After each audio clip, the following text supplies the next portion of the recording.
Hello everyone, good morning. নতুন একটা সকালে নতুন একটা মিনি ব্লগ নিয়ে চলে এসেছি।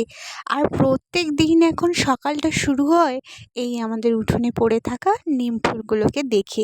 এত ভালো লাগে দেখতে। আর এই ফুলগুলো না খুবই ছোট্ট ছোট্ট হয় আর খুবই সুন্দর। আর তোমরা কি জানো, এই ফুল কিন্তু ভাজা করেও অনেকে খায়। হাতে কিছুটা কুড়িয়ে নিলাম, কি ভালোই না লাগছিল। তারপরে বিকালে দেখো, ওই যে পুকুরের পাড়ের ওই পারে হচ্ছে আমাদের বাড়ি। দূর থেকে কত না সুন্দর লাগছে। তারপর রাতে একটু কষা কষা করে চিকেন রান্না হয়েছিল, যেটা মা আর বাবা খেয়েছিল রুটি দিয়ে। আমার আবার বাপু রুটি বা অন্য কিছু চলে না। আমার তো মাংসের সঙ্গে একটু শসা, পেঁয়াজ আর লেবু, ভাত, এতেই আমার শান্তি।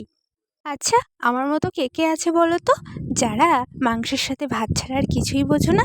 অবশ্যই জানিও। টাটা।